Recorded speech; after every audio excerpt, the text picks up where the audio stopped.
ಹೇಳಿಲ್ಲಪ್ಪ. ನಾನು ಬಿಜೆಪಿ ಅಂತ ಹೇಳಿಲ್ಲ. ನಿಮ್ಗೆ ಯಾಕೆ ಮೆಣಸಿಕಾಯಿ? ಆಯ್ತು, ಬೇಗ ಮುಗಿಸಿ. ಅಧ್ಯಕ್ಷ, ಆ ಘಟನೆಯಲ್ಲಿ ಯಾರಾದ್ರೂ ದೇಶ ವಿರೋಧಿಯಾದಂತ ಘೋಷಣೆ ಕೂಗಿದ್ರೆ ಗಲ್ಲಿಗೇರಿಸಬೇಕು ಅಂತ ಕಾಂಗ್ರೆಸ್ಸಿಗರು ನಾವು ಒಕ್ಕೊರಲಿಂದ ನಾವು ಆಗ್ರಹಿಸ್ತೇವೆ. ಮಾತೆತ್ತಿದ್ರೆ ಪಾಕಿಸ್ತಾನದ ಹೆಸರು ಹೇಳೋರು ಇವರು. ಮಾತೆತ್ತಿದ್ರೆ ಬರೀ ಧರ್ಮದ ಹೆಸರಲ್ಲಿ ರಾಜಕಾರಣ ಮಾಡೋರು ಇವರು. ಇವ್ರ ಮಾತಿಗೆ ನಾವು ಯಾವತ್ತೂ ಅಂಜೋದಿಲ್ಲ, ಅಳ್ಕೋದು ಇಲ್ಲ. ಕೈ ಎತ್ತಬೇಡಿ, ಕೂತ್ಕೊಂಡು ನಂದು ಸ್ವಾಮಿ ಮಾತಾಡ್ತಾರೆ, ಒಬ್ರು ಅಶೋಕ್ ಅವರು ಮಾತಾಡ್ತಾರೆ. ಸದನದಲ್ಲಿ ತಾವು ಚರ್ಚೆಗೆ ರವಿ ಸದನದಲ್ಲಿ ತಾವು ಚರ್ಚೆಗೆ ನೀಡಿರ್ತಕ್ಕಂಥ ವಿಚಾರ, ನಿನ್ನೆ ರಾಜ್ಯಸಭಾ ಚುನಾವಣೆಯ ನಂತರ ಚುನಾವಣಾ ಗೆಲುವನ್ನ ಸಹಿಸಿಕೊಳ್ಳಕ್ಕಾಗ್ದೇನೆ ಯಾರು ಕುಚೋದ್ಯವನ್ನ ಮಾಡಿದ್ದಾರೆ ಅನ್ನೋಂಥ ವಿಚಾರವನ್ನ ಇವತ್ತು ಸರ್ಕಾರ ಮೊದಲು ತನಿಖೆಯನ್ನ ಮಾಡಬೇಕು ಅನ್ನೋದು ನನ್ನ ಆಗ್ರಹ. ಭಾರತ ಮಾತೆಯ ಮಕ್ಕಳಾಗಿ ಕಾಂಗ್ರೆಸ್ಸಿಗರು ದೇಶಭಕ್ತಿಯನ್ನ ಯಾರಿಂದನೂ ಕಲಿಬೇಕಾಗಿಲ್ಲ. ಈ ರಾಷ್ಟ್ರಕ್ಕೆ ಸ್ವಾತಂತ್ರ್ಯ ತಂದಾಗಿಂದ ಇವತ್ತಿನವರೆಗೆ ಪ್ರತಿಯೊಂದು ಅಭಿವೃದ್ಧಿಯ ಕಾಮಗಾರಿಗಳನ್ನು ಮಾಡಿದ್ರೆ, ಕಾರ್ಯಕ್ರಮಗಳನ್ನ ಕೊಟ್ಟಿದ್ರೆ, ಶಿಕ್ಷಣದಲ್ಲಿರ್ಲಿ, ಇವತ್ತು ಅಣೆಕಟ್ಟೆಗಳಲ್ಲಿರ್ಲಿ, ಪ್ರಮುಖವಾದಂತ ವಿಚಾರಗಳಲ್ಲಿರ್ಲಿ ನ್ಯಾಯ ಕೊಟ್ಟಿದ್ದು ಕಾಂಗ್ರೆಸ್. ಇವ್ರ ರೀತಿ ದುಷ್ಟರಲ್ಲ ನಾವು. ಇದು ನನ್ನ ಹಕ್ಕು,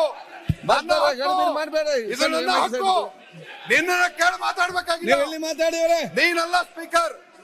ಸನ್ಮಾನ್ಯ ಅಧ್ಯಕ್ಷ, ನೀವು ನಿನ್ನೆ ಸಬ್ಜೆಕ್ಟ್ ಇಲ್ಲಿ ಹೇಳ್ರಿ, ಕೇಳಿ ಅಧ್ಯಕ್ಷ. ಪಾಕಿಸ್ತಾನದ ಮೇಲೆ ಯುದ್ಧವನ್ನ ಮಾಡಿ ಯುದ್ಧ ಗೆದ್ದಂತ ಮಹಾನ್ ನಾಯಕಿ ಇಂದಿರಾ ಗಾಂಧಿಯ ಪಕ್ಷದವ್ರು ನಾವು ಯಾರಿಗೂ ಎದುರಬೇಕಾಗಿಲ್ಲ.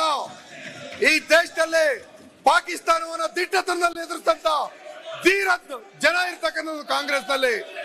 ಮಾತೆತ್ತಿದ್ರೆ ಪಾಕಿಸ್ತಾನದ ಹೆಸರು ಹೇಳೋರು ಇವರು.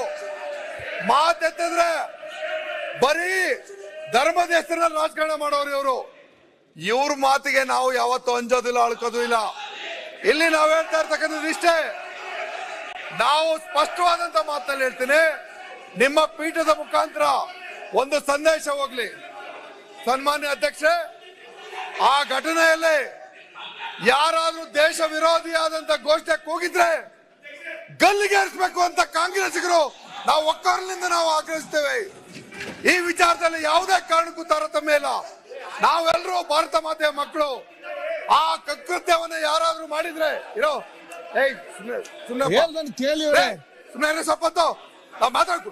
ನಾನು ಪರ್ಮಿಷನ್ ಕೊಟ್ಟಿರೋದು ನಿಮ್ಮ ಅಪ್ಪನ ಮಾತಾಡಿ. ನಾನು ವಿಧಾನಸಭೆಯಲ್ಲಿ ಮಾತಾಡ್ತಿದ್ದೀನಿ. ಮಾತಾಡಿ. ಸನ್ಮಾನ್ಯ ಅಧ್ಯಕ್ಷ, ಈ ದುಷ್ಟಕೂಟಕ್ಕೆ ಸ್ವಲ್ಪ ತಿಳುವಳಿಕೆ ಕೊಡಿ.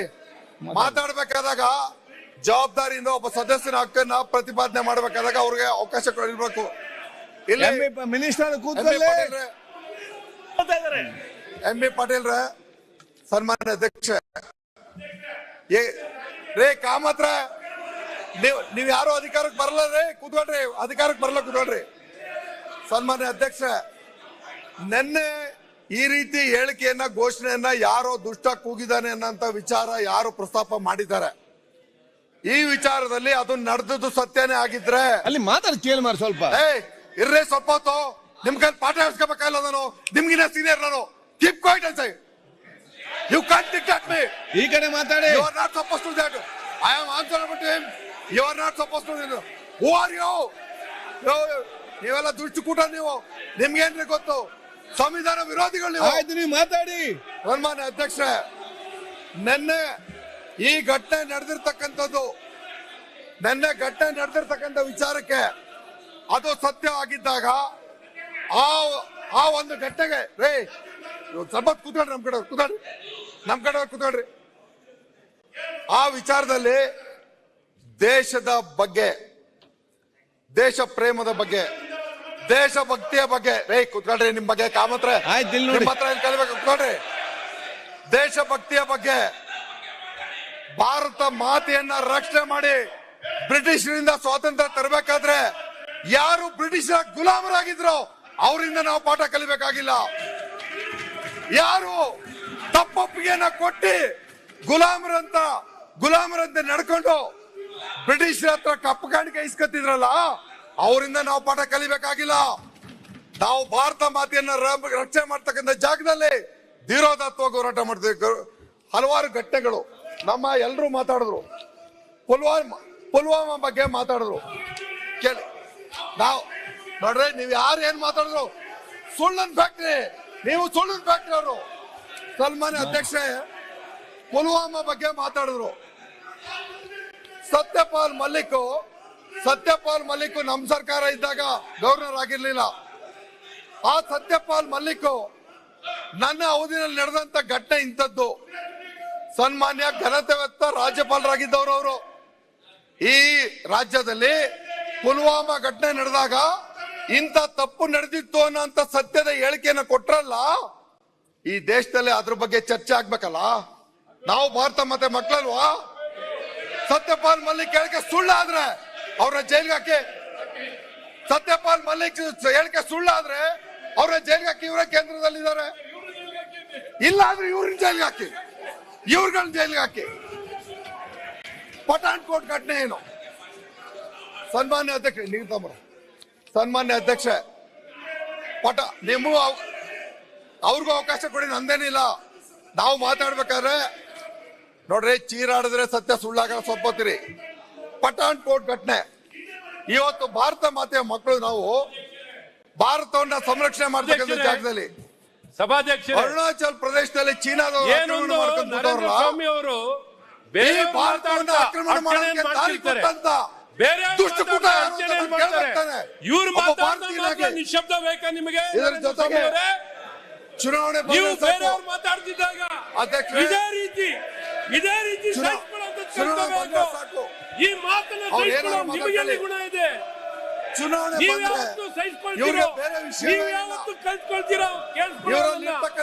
ಬೇರೆಯವರು ಕೇಳಿಸ್ಕೊಳ್ತಾರೆ. ಈ ಚುನಾವಣೆ ಗೆಲ್ಬೇಕಾದ್ರೆ ಕೇಳಲಿಕ್ಕೆ ತಯಾರಿಲ್ಲ. ಈ ಚುನಾವಣೆಯನ್ನ ಗೆಲ್ಬೇಕು. ನಿಮ್ಮ ಜನರನ್ನ ಗೆಲ್ಬೇಕು ಅಂತ ಇಲ್ಲ. ಇವರು ಕುತಂತ್ರ ಮಾಡೋದು, ಸುಳ್ಳು ಹೇಳೋದು, ಯಾರು ಕೇಳಲಿಕ್ಕೆ ಅಪಪ್ರಚಾರ ಮಾಡೋದು. ಅವರೆಲ್ಲ ರಾಜ್ಯಸಭಾ ಚುನಾವಣೆ ಅಧ್ಯಕ್ಷ ಇವರ ಪಕ್ಷ ಸದಸ್ಯರು ಮಾಡ್ತಾರೆ. ಇವರ ವಿಪ್ ಉಲ್ಲಂಘನೆ ಎಲ್ಲರಿಗೂ ಅರ್ಚನೆ ಮಾಡುವಂತವ್ರು ಕೊಟ್ಟಿದ್ದಾರೆ. ನರೇಂದ್ರ ಸ್ವಾಮಿ ಕಂಪ್ಲೇಂಟ್ ಕೊಟ್ಟ ತಕ್ಷಣ ಯಾರನ್ನು ಮಾತಾಡ್ಲಿಕ್ಕೆ ಅವಕಾಶ ಕೊಡಲ್ಲ. ತಕ್ಷಣ ಯಾವಾಗ್ಲೂ ಇವರು ಈ ವಿಚಾರವನ್ನು ತಿರುಚಿ ಹೇಳ್ತಕ್ಕಂಥದ್ದು. ಹಾಗಾಗಿ ನಿಮಗೂ ಅರ್ಚನೆ, ನಿಮ್ಮ ಮಾತಿಗೂ ಅರ್ಚನೆ, ನಿಮ್ಮ ಮಾತನ್ನು ಕೇಳಲಿಕ್ಕೆ ನಾವು ಅವಕಾಶ ಕೊಡಲ್ಲ. ಅವಕಾಶ ಆಗೋ ಪ್ರಶ್ನೆ ಐಟಿ ಸೆಲ್ ಫ್ಯಾಕ್ಟರಿ ಇದನ್ನ ತಿರ್ಚಿ 3/4 ಗಂಟೆ ಆದ್ಮೇಲೆ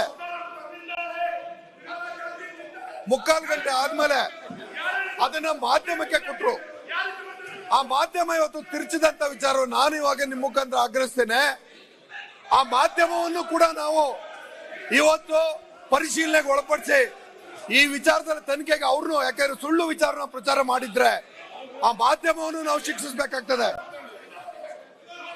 ಈಗ ನಾನು ಸನ್ಮಾನ್ಯ ಅಧ್ಯಕ್ಷ, ಇದು ನಾನು ಮಾತಾಡ್ಬೋದು. ಇಷ್ಟು ಜನ ಮಾತಾಡ್ತೀನಿ, ನಾನು ಹೆಂಗ್ ಮಾತಾಡ್ಲಿ? ನನ್ನ ವಿಚಾರ ಅವ್ರು ಮಾತಾಡ್ಲಿಕ್ಕೆ ಬಿಡಿ. ಅವ್ರೇನು ತಪ್ಪೇನು ಮಾತಾಡಿದ್ರ? ತಪ್ಪೇನು ಮಾತಾಡ್ಲಿಲ್ಲಲ್ಲ. ಅವ್ರು ಮಾತಾಡ್ಲಿಕ್ಕೆ ಬಿಡಿ. ಅವರು ಸನ್ಮಾನ್ಯ ಅಧ್ಯಕ್ಷ, ಇಲ್ಲಿ ನಾರಾಯಣ ಸ್ವಾಮಿ ಅವರೇ,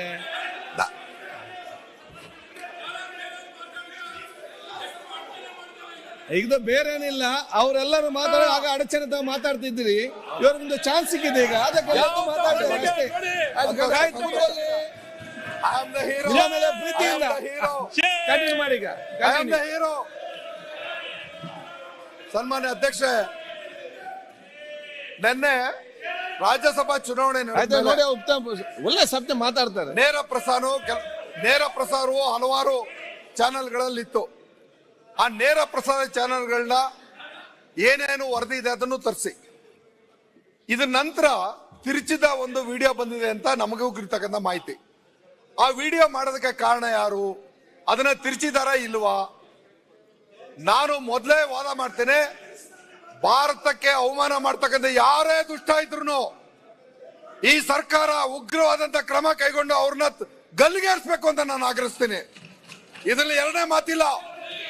ಆದ್ರೆ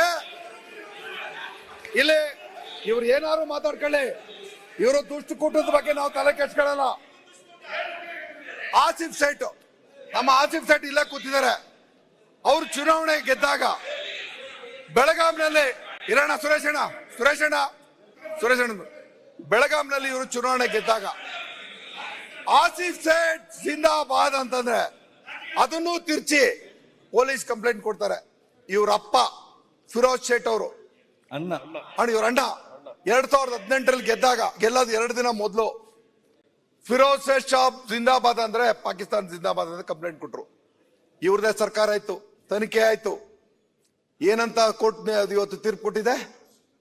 ಕಂಪ್ಲೇಂಟ್ ಕೊಟ್ಟಿದ್ದವ್ರು ಯಾರು ಸ್ವಾಮಿ? ನಾಚಿಕೆ ಆಗ್ಬೇಕು ತಾನೆ ಕಂಪ್ಲೇಂಟ್ ಕೊಟ್ಟವ್ರಿಗೆ? ಇವತ್ತು ನಾವು ಕೇಳ್ಬೇಕಲ್ಲ ಇದನ್ನ. ಈ ಕಂಪ್ಲೇಂಟ್ ಕೊಟ್ಟು ನಮ್ಮ ಶಾಸಕರಿಗೆ ಅವಮಾನ ಮಾಡಿದ್ರಲ್ಲ, ಯಾರು ಮಾಡಿದ್ರು ಇದನ್ನ? ಇದರ ಜೊತೆಗೆ ಇಲ್ಲೇ ಕೊಟ್ಕೊಂಡು ನಮ್ಮ ರಾಜುಗೌಡರು ಮಾತಾಡ್ತಾರೆ. ಶೃಂಗೇರಿ ಘಟನೆ ಏನಾಗಿದೆ? ಕೂತ್ಕೊಳ್ಳಿ. ಶೃಂಗೇರಿ ಘಟನೆ. ನಾನು ಬಿಜೆಪಿ ಅಂತ ಹೇಳಿಲ್ಲಪ್ಪ, ನಾನು ಬಿಜೆಪಿ ಅಂತ ಹೇಳಿಲ್ಲ. ನಿಮ್ಗೆ ಯಾಕೆ ಮೆಣಸಿಕಾಯಿ? ಆಯ್ತು, ಬೇಗ ಮುಗಿಸಿ. ಸನ್ಮಾನ್ಯ ಅಧ್ಯಕ್ಷರೇ, ಇಲ್ಲಿ ಈಗ ತಾನೇ ರಾಜುಗೌಡರು ಮಾತಾಡಿದ್ರು. ಶೃಂಗೇರಿ ಘಟನೆ ಮಾತಾಡಿದ ತಕ್ಷಣ ಇಟ್ಕೊಂಡಿರ್ತೀರಾ? ಈಗ ನಮ್ಮ ಕಂಟಿನ್ಯೂ ಮಾಡಿ, ಡಿಸ್ಟರ್ಬ್ ಆಗ್ಬೇಕು. ಕಂಟಿನ್ಯೂ ಆಗಿ ಈಗ ಫಾಸ್ಟ್ ಮುಗಿಸಿ. ರಾಜುಗೌಡರು ಮಾತಾಡಿದ್ರು. ರಾಜುಗೌಡರ ಕ್ಷೇತ್ರದಲ್ಲಿ ಶೃಂಗೇರಿ ಪೀಠವನ್ನ ರಕ್ಷಣೆ ಮಾಡಿದ್ದು ಟಿಪ್ಪು ಸುಲ್ತಾನ್. ಆ ಶೃಂಗೇರಿ ಪೀಠಕ್ಕೆ ಅವಮಾನ ಮಾಡಿದವರು, ಇವರ ಸಂಘಟನೆಯವರು. ಆ ಶೃಂಗೇರಿ ಪೀಠಕ್ಕೆ ಆ ಒಬ್ಬ ಬಜರಂಗ ದಳದ ಕಾರ್ಯಕರ್ತರ ಮುಖಾಂತರ ತಂದು ಅವನನ್ನ ಇವತ್ತು ಉಚ್ಚಾನ ಅಂತ ಹೆಸರಿಟ್ಟು ಅಲ್ಲಿಂದ ಈಚೆ ಕರ್ಕೊಂಡು ಬಂದ್ರು. ಈಗ ನಾನು ನಿಮ್ಗೊಂದು ಮಾತು ನಿವೇದನೆ ಮಾಡ್ತೀನಿ ಅಧ್ಯಕ್ಷೆ. ಈಗ ತಾನೇ ನಮ್ಮ ಯತ್ನಾಳ್ ಸಾಹೇಬರು ಮಾತಾಡ್ತಾ ಹೇಳಿದ್ರು, ಅವ್ರ ಕ್ಷೇತ್ರದಲ್ಲಿ ಟೋಪಿ ಹಾಕೊಂಡು ಮಗು ಎತ್ಕೊಂಡು ಮುತ್ತಿಕ್ತಾರೆ ಮುಸಲ್ಮಾನ್ ಹೆಣ್ಮಗುನ. ಇಲ್ಲಿ ಬಂದ್ಬಿಟ್ಟು ವಿರೋಧ ಮಾಡ್ತಾರೆ. ಚಿಂತೆ ಇಲ್ಲ, ಅವ್ರ ವೈಯಕ್ತಿಕ ವಿಚಾರಕ್ಕೆ ನಾನು ಅಡ್ಡಿ ಬರಲ್ಲ. ನಾವು ದೇಶದ್ರೋಹಿಗಳನ್ನ ತಾಯ್ಗಂಡ್ರು ಅಂತಾರೆ. ಇವತ್ತು ಪುಲ್ವಾಮಾ ಘಟನೆಗೆ, ಪಠಾಣ್ಕೋಟ್ ಘಟನೆಗೆ, ಅರುಣಾಚಲ್ ಪ್ರದೇಶನ ಆಕ್ರಮಿಸ್ಕೊಂಡಿರೋದಕ್ಕೆ ಇವತ್ತು ಸುಳ್ಳು ಈ ತರ ಹೇಳಿಕೆಗಳನ್ನ ಚಿತ್ತಿ ಕಂಪ್ಲೇಂಟ್ ಕೊಟ್ಟು ಅವೆಲ್ಲ ನಿರಾಧಾರ ಅಂತ ನಿರೂಪಣೆ ಆಗಿ ಬಂದಿದೆಯಲ್ಲ. ಈ ವಿಚಾರದಲ್ಲಿ ಈ ದೇಶವನ್ನ ರಕ್ಷಣೆ ಮಾಡ್ಬೇಕಾದ್ರೆ ಯಾರು ಅಧ್ಯಕ್ಷ? ಸುಳ್ಳರ ಕೈನಲ್ಲಿ ಆಡಳಿತ ಸಿಕ್ಕರೆ ಏನಾಗುತ್ತೆ ಅನ್ನೋದನ್ನ ಬಾಬಾ ಸಾಹೇಬ್ರು ಹೇಳಿದ್ರು ಅವತ್ತು. ನನ್ನ ಅತ್ಯುತ್ತಮವಾದಂತ ಸಂವಿಧಾನ ಯಾವಾಗ ಆಗುತ್ತೆ ಅಂತಂದ್ರೆ, ಪರಿಣಾಮಕಾರಿಯಾಗಿ ಇದನ್ನ ಜಾರಿ ಕೊಡ್ತಕ್ಕಂತ ನಾಯಕತ್ವ ಬಂದು ಆಡಳಿತವನ್ನು ನಡೆಸಿದ್ರೆ ಇದು ಅತ್ಯುತ್ತಮ ಸಂವಿಧಾನ ಆಗುತ್ತೆ. ಯಾರು ಇದನ್ನ ಅಯೋಗ್ಯರ ಕೈನಲ್ಲಿ ಈ ಸಂವಿಧಾನ ಸಿಕ್ಕಿದ್ರೆ ಇದು ಕೆಟ್ಟ ಸಂವಿಧಾನ ಆಗುತ್ತೆ ಅಂತ ಅವರೇ ಹೇಳಿದ್ರು. ನಾನೆಲ್ಲ ಹೇಳ್ತಾ ಇರ್ತಕ್ಕಂಥದ್ದು. ಇವತ್ತು ನಮ್ಮ ದೇಶದ ಪರಿಸ್ಥಿತಿ ಅದಾಗ್ತಿದೆ ನೋಡಿ. ಇವರ ಪರಂಪರೆ ನೋಡಿ, ಇವರ ತರಬೇತಿಯನ್ನು ನೋಡಿ, ಇವರ ಆಕ್ರಮಣವನ್ನು ನೋಡಿ. ಈ ದೇಶಕ್ಕೆ ಉಳಗಾಲ ಇಡೋದಿಲ್ಲ. ಇವರು ಗೋಧಿ ಮೀಡಿಯಾ ಇಟ್ಕೊಂಡಿದ್ದಾರೆ, ತಿರುತದ ಹೇಳಿಕೆಗಳನ್ನ ಕೊಡ್ತಾರೆ. ಆಯ್ತು, ಬೇಗ ಮುಗಿಸಿ. ರಾಷ್ಟ್ರದಲ್ಲಿ ಕೋಮುವಾದವನ್ನು ಹತ್ತಿಕ್ಬೇಕು ಅಂತಂದ್ರೆ ದಯವಿಟ್ಟು ನಿಷ್ಪಕ್ಷಪಾತವಾಗಿ ತನಿಖೆ ಆಗ್ಲಿ. ದೇಶದ್ರೋಹಿ ಯಾರೇ ಇದ್ರು ಅವ್ರ ಶಿಕ್ಷೆ ಆಗ್ಲಿ. ನಾವು ಭಾರತ ಮಾತೆಯ ರಕ್ಷಕರು ಅನ್ನೋದನ್ನ ತಮ್ಮ ಮುಂದೆ ನಿವೇದನೆ ಮಾಡಿ, ಸುಳ್ಳೇನಾರು ಇದನ್ನ ಪ್ರಚೋದನೆ ಮಾಡಿ ಈ ಸದನವನ್ನ ತಪ್ಪು ದಾರಿಗೆಳೆದಿದ್ರೆ ಇವರ ತಕ್ಕ ಶಾಸ್ತಿಯನ್ನು ಮಾಡಿ ಅನ್ನುವಂತ ವಿನಂತಿಯನ್ನು ಮಾಡಿ ನನ್ನ ಮಾತಿಗೆ ನೀವು ಅವಕಾಶ ಕೊಟ್ಟದಕ್ಕೆ ಒಂದೇ ನನ್ನ ಮಾತನ್ನು ಮುಗಿಸ್ತೇನೆ. ಹೆಚ್ಚಿನ ವಿಡಿಯೋಗಳಿಗೆ ಪ್ರತಿಧ್ವನಿ ಯೂಟ್ಯೂಬ್ ಚಾನೆಲ್ ಸಬ್ಸ್ಕ್ರೈಬ್ ಮಾಡಿ, ಬೆಲ್ ಐಕಾನ್ ಕ್ಲಿಕ್ ಮಾಡಿ.